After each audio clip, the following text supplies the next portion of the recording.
Alright guys, today we are talking guitar solos. More specifically, the greatest guitar solos of all time, and more specifically still, InBloom by Nirvana.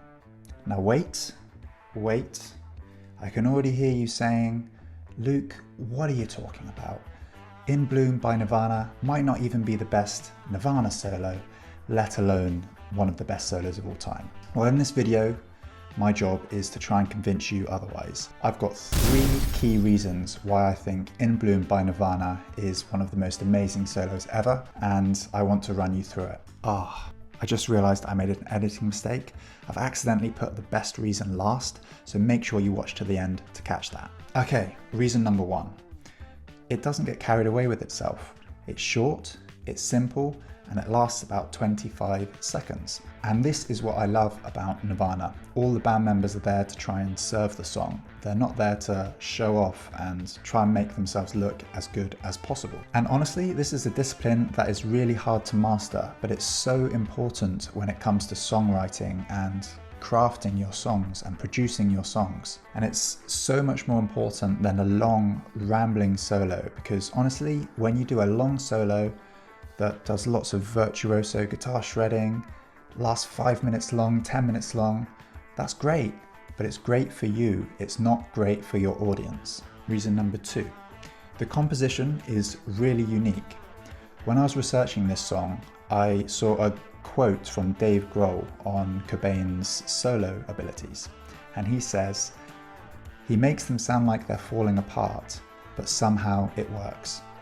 And I thought that just perfectly encapsulated the InBloom solo.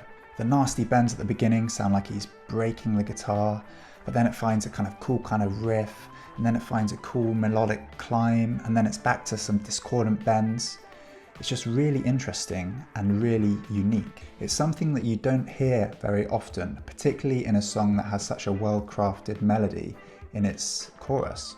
It's so unusual and creative, and it sounds like a solo that's just on the verge of falling apart, but it's completely locked in at the same time. And when you actually try and play it, it's not easy, let me tell you.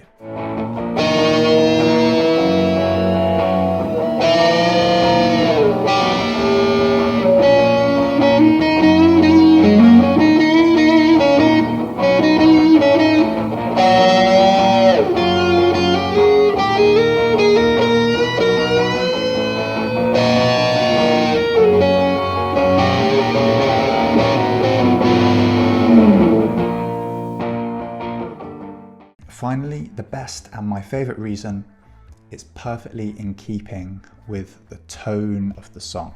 Now, it's really hard to know sometimes the meaning behind Kurt Cobain's lyrics. In interviews that he does himself, he says that he sometimes uses random bits of poetry and the lyrics just don't have any meaning. And even interviews with his band members, you've got Dave Grohl saying things like he'd see Kurt Cobain just in the studio writing lyrics just before he's about to go in and record his take. It does seem that InBloom is mocking a section of the audience that isn't there because they really like the band and they're into the music. They're more there because they're following what's popular and they're following the kind of the hype of the band rather than being a genuine part of the subculture that the band emerged from. The nasty bends, the minor climb, the chromatic fall at the end. It sounds like he's making the guitar laugh, cry, bleed. It's in agreement with the sarcastic tone of the song, and it fits the song perfectly. It's so visceral, it's so powerful, and that's just something you can't fake. That is the name of the game when it comes to anything to do with music, capturing your emotion in an authentic way. If you made it this far, thank you so much for watching. Please like and subscribe. Stay tuned, there's lots more content coming soon. Bye.